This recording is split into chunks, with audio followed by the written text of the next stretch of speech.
दोस्तों, पिछले कुछ समय से सोशल मीडिया के अलग अलग प्लेटफॉर्म पर एक दावा बहुत तेजी से वायरल हो रहा है और इस पर तीखी बहस भी छिड़ी हुई है। दावा यह किया जा रहा है कि इसे देश के पहले प्रधानमंत्री पंडित जवाहरलाल नेहरू ने हिंदुओं के खिलाफ जाकर और उनके साथ पक्षपात करने के उद्देश्य से भारतीय संविधान के अंदर धारा 30 यानी अनुच्छेद 30 को जुड़वाया था। इस दावे में यह भी जोड़ा जा रहा है कि उस समय देश के पहले गृह मंत्री सरदार वल्लभ भाई पटेल ने इसका बहुत बड़ा विरोध किया था और यहां तक कहा था कि मेरे जीते जी मैं भारतीय संविधान के अंदर कभी भी धारा 30 को नहीं जुड़ने दूंगा। लेकिन सरदार पटेल की मृत्यु के बाद पंडित जवाहरलाल नेहरू ने इसे संविधान निर्माताओं से कहकर संविधान में शामिल करवा दिया। इसके साथ ही सोशल मीडिया पर हैशटैग रिमूव आर्टिकल 30 जैसे हैशटैग ट्रेंड करवाए जा रहे हैं और यह अफवाहें भी फैलाई जा रही हैं कि आने वाले समय में प्रधानमंत्री नरेंद्र मोदी संसद में इस धारा को हटाने के लिए एक नया बिल लाने वाले हैं। आज के इस विशेष वीडियो में हम इतिहास के पन्नों, संविधान सभा की आधिकारिक बहसों और कानून के जानकारों की राय के आधार पर इस पूरे विवाद का सच आपके सामने रखेंगे ताकि आप समझ सकें कि इतिहास क्या था और आज की जमीनी हकीकत क्या है। साथियों नमस्कार, मैं गौरव तेवतिया और आप लोग देख रहे हैं टीटीआई स्टडी। साथियों, अगर आपको यह वीडियो पसंद आए तो वीडियो को एक लाइक कर देना, दोस्तों में शेयर कर देना और चैनल को सब्सक्राइब करना मत भूलिएगा। और साथियों, अगर आप मेरे से डायरेक्ट कांटेक्ट करना चाहते हैं तो मुझे इंस्टाग्राम पर भी फॉलो कर सकते हैं, जिसका नाम है ADB गौरव तेवतिया, जो आपको स्क्रीन पर दिख जाएगी। दोस्तों, सबसे पहले यह समझना बहुत जरूरी है कि आखिर भारतीय संविधान का अनुच्छेद 30 क्या कहता है और इसे संविधान में शामिल क्यों किया गया था। भारतीय संविधान का अनुच्छेद 30 का भारत के सांस्कृतिक और शैक्षणिक अधिकारों से संबंधित एक मौलिक अधिकार है। इसके मुख्य रूप से दो भाग हैं। अनुच्छेद 30 का पहला भाग यानी 30 सब क्लोज 1 यह प्रावधान करता है कि धर्म या भाषा पर आधारित सभी अल्पसंख्यक वर्गों को अपनी रुचि के शिक्षण संस्थान स्थापित करने और उसका प्रशासन चलाने का पूरा अधिकार होगा। इसका दूसरा भाग भी है यानी 30 सब क्लोज 2 यह कहता है कि राज्य यानी सरकार किसी भी शिक्षण संस्था को आर्थिक सहायता या अनुदान देते समय इस आधार पर कोई भेदभाव नहीं करेगी कि वह संस्थान किसी अल्पसंख्यक वर्ग के प्रबंधन में है। सरल शब्दों में कहें तो दोस्तों, यह कानून भारत में रहने वाले धार्मिक और भाषाई अल्पसंख्यकों को अपनी भाषा, लिपि, संस्कृति और धार्मिक शिक्षा को संरक्षित करने के लिए स्कूल, कॉलेज, मदरसे या कॉन्वेंट स्कूल जैसे संस्थान चलाने की आजादी और कानूनी सुरक्षा देते हैं। अब आते हैं सोशल मीडिया पर किया जा रहे सबसे बड़े और संवेदनशील दावे पर, जिसमें पंडित जवाहरलाल नेहरू और सरदार वल्लभ भाई पटेल के बीच अनुच्छेद 30 को लेकर विवाद की कहानी बुनी जा रही है। अगर आप संविधान सभा के इतिहास, दस्तावेजों और रिकॉर्ड्स को ध्यान करें तो यह दावा पूरी तरह से काल्पनिक, भ्रामक और ऐतिहासिक तथ्यों के विपरीत साबित होता है। सच्चाई यह है दोस्तों कि जब भारत का संविधान लिखा जा रहा था तब संविधान सभा के अंदर एक विशेष समिति बनाई गई थी जिसका नाम था मूल अधिकारों और अल्पसंख्यकों पर सलाहकार समिति।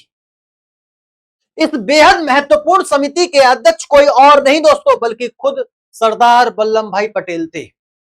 अल्पसंख्यकों के शैक्षणिक और सांस्कृतिक अधिकारों से संबंधित जो प्रस्ताव तैयार किया गया था, जो बाद में जाकर अनुच्छेद 29 और अनुच्छेद 30 बना, वह खुद सरदार पटेल की अध्यक्षता वाली समिति द्वारा ही संविधान सभा के सामने सिफारिश के रूप में रखा गया था। इतना ही नहीं दोस्तों, इस दावे में तारीखों और समय को लेकर भी बड़ा छलावा किया गया है। सोशल मीडिया की पोस्ट में कहा जाता है कि सरदार पटेल की मृत्यु के बाद पंडित जवाहरलाल नेहरू ने चुपके से इसे जुड़वा दिया था, लेकिन ऐतिहासिक तथ्य यह है कि भारतीय संविधान को 26 नवंबर 1949 को ही संविधान सभा द्वारा विधिवत अपना लिया गया था और इस पर सभी सदस्यों के हस्ताक्षर हो चुके थे, जबकि सरदार वल्लभ भाई पटेल का निधन इसके काफी बाद यानी 15 दिसंबर 1950 को हुआ था। इसका सीधा और स्पष्ट मतलब यह है कि अनुच्छेद 30 सरदार पटेल के जीवन काल में उनकी उपस्थिति में और उनकी अध्यक्षता वाली समिति की पूर्ण सहमति से ही संविधान का हिस्सा बना था। सरदार पटेल ने कभी भी इसके खिलाफ इस्तीफे की धमकी नहीं दी थी और ना ही नेहरू और पटेल के बीच इस मुद्दे पर कोई मतभेद हुआ था। यहां यह सवाल उठाना स्वाभाविक है कि आखिर डॉक्टर बी.आर. अंबेडकर, सरदार वल्लभ भाई पटेल, डॉक्टर राजेंद्र प्रसाद और पंडित जवाहरलाल नेहरू जैसे दिग्गज संविधान निर्माताओं ने अल्पसंख्यकों को यह विशेष अधिकार देने की जरूरत क्यों महसूस की? क्योंकि दोस्तों 1947 में जब भारत आजाद हुआ तो देश का विभाजन धर्म के आधार पर हो चुका था और पाकिस्तान एक नया देश बन गया था। उस दौर में देश के अंदर बहुत भय और अविश्वास का माहौल था। भारत में रह गए मुस्लिम, सिख, ईसाई, जैन, बौद्ध और पारसी जैसे अल्पसंख्यक समुदाय के मन में यह आशंका थी कि एक हिंदू बहुसंख्यक देश में कहीं उनकी भाषा, संस्कृति, धार्मिक पहचान और परंपराएं धीरे धीरे समाप्त ना हो जाए।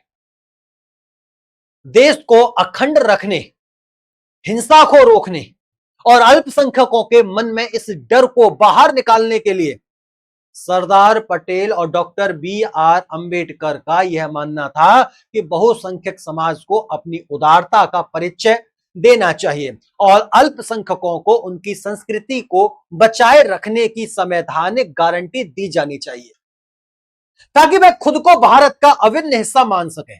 लेकिन अब सवाल यह उठता है कि अगर इसका इतिहास यह था तो आज सोशल मीडिया पर इसे लेकर इतना गुस्सा क्यों है और लोग इसे हिंदुओं के साथ अन्याय क्यों बता रहे हैं?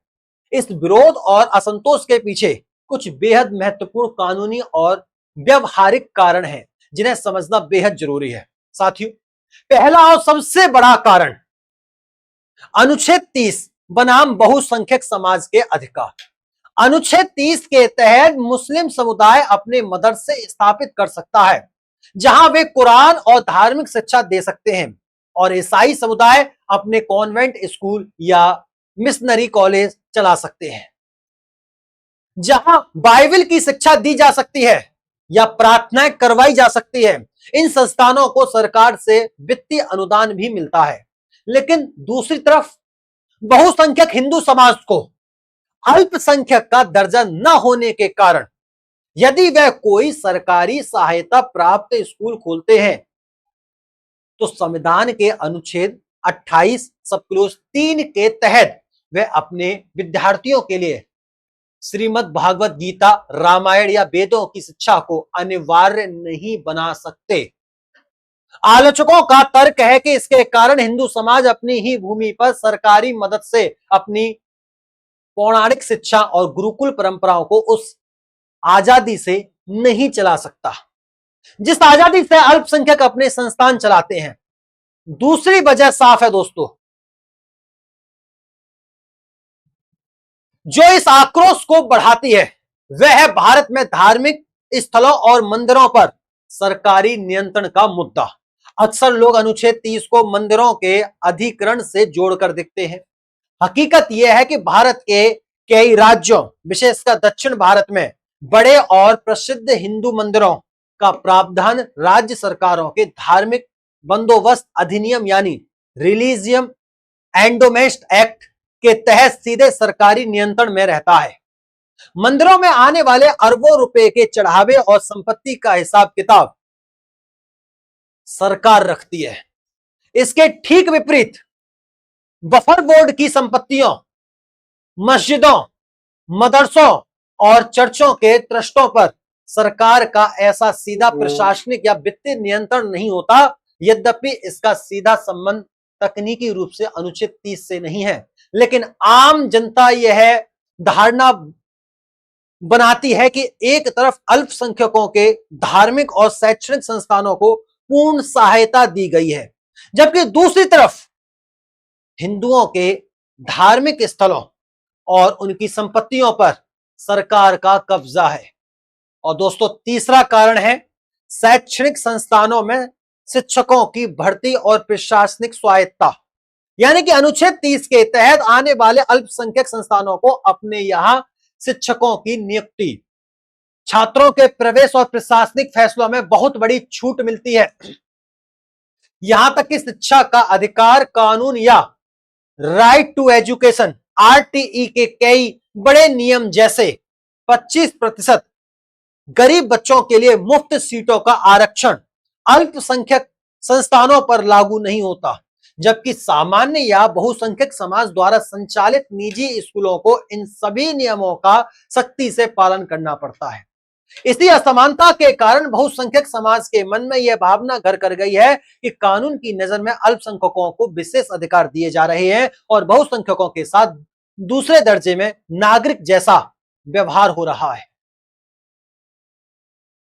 इस पूरे मामले में जब सुप्रीम कोर्ट के फैसलों की बात आती है तो अदालत ने समय समय पर यह साफ कहा है कि अनुच्छेद 30 के तहत मिलने वाली अधिकार असमिति या निरपेक्ष नहीं है। 2002 के प्रसिद्ध TMA पाई फाउंडेशन बनाम कर्नाटक राज्य मामले में सर्वोच्च न्यायालय की 11 जजों की पीठ ने ऐतिहासिक फैसला देते हुए स्पष्ट किया था कि अल्पसंख्यक संस्थानों को शिक्षा का प्रशासन चलाने का अधिकार है, लेकिन उन्हें कुप्रबंधन करने की छूट नहीं दी जा सकती। सरकार शिक्षा के स्तर को बनाए रखने, शिक्षकों की न्यूनतम योग्यता तय करने, नकल रोकने और स्वास्थ्य मानकों को लागू करने के लिए नियम बना सकती है।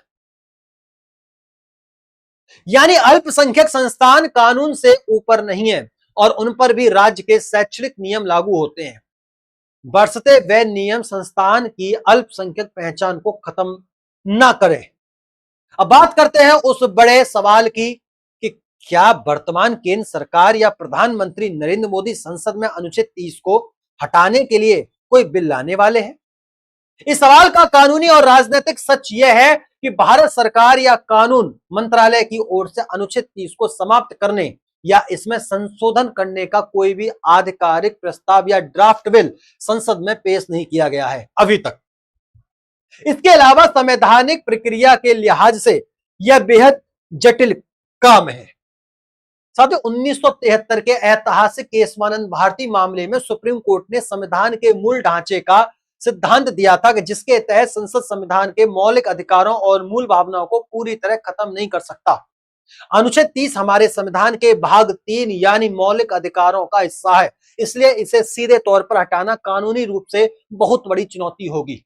हालांकि देश के कई प्रमुख संविधान विशेषज्ञों, कानूनी जानकारों और हिंदू संगठनों का यह मानना है कि समस्या अनुच्छेद 30 के होने में नहीं है, बल्कि समस्या बहुसंख्यक समाज को समान अधिकार न मिलने में है। इसलिए वे अनुच्छेद 30 को खत्म करने की बजाय उसमें संशोधन या विस्तार की वकालत करते हैं। उनका सुझाव है कि संविधान में संशोधन करके यह प्रावधान जोड़ा जाना चाहिए कि जो अधिकार अल्पसंख्यकों को अपनी भाषा, संस्कृति और धार्मिक शिक्षा के संरक्षण के लिए दिए गए हैं, वही अधिकार देश के बहुसंख्यक हिंदू समाज को भी अपने धर्म, वेदों, उपनिषदों और गुरुकुल परंपराओं को बचाने के लिए मिलने चाहिए।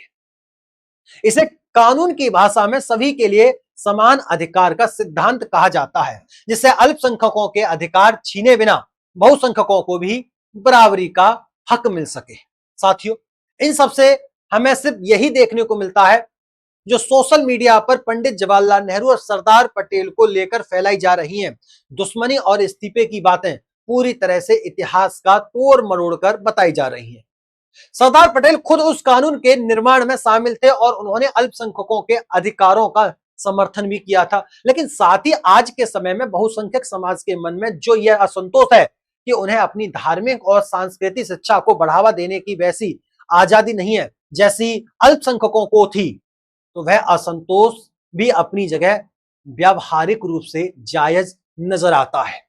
किसी भी जीवंत लोकतंत्र में समाधान यह नहीं होता कि किसी एक वर्ग के अधिकार छीन लिए जाएं, बल्कि सही संविधान यह होता है कि कानून के समक्ष सभी नागरिकों और संविधाओं को अपनी संस्कृति और परंपराओं को सहेजने का समान अवसर दिया जाए। अब इस पूरे विश्लेषण को सुनने और समझने के बाद आप खुद तय कर सकते हैं, क्या इतिहास में जो फैसले देश के तात्कालिक परिस्थितियों को देखकर लिए गए थे, आज उन्हें सुधार की जरूरत है या नहीं? क्या भारत संविधान में संशोधन करके बहुसंख्यक समाज को भी अपनी शैक्षणिक संस्थानों में अपनी संस्कृति पढ़ाने का वही अधिकार मिलना चाहिए या नहीं, जो अल्पसंख्यकों को प्राप्त है? या फिर इस व्यवस्था को वैसे ही बने रहने देना चाहिए जैसे अभी है? इस विषय पर आपकी जो भी विचारधारा हो, उसे कमेंट बॉक्स के माध्यम से हमसे जरूर साझा करें। इतिहास के सच को जानना और बिना किसी भ्रामक प्रचार में फंसे तथ्यों के आधार पर अपनी राय बनाना ही एक जागरूक नागरिक की पहचान है। उम्मीद करता हूं ये सारी स्पष्ट तरीके से आपको समझ में आ गई होगी।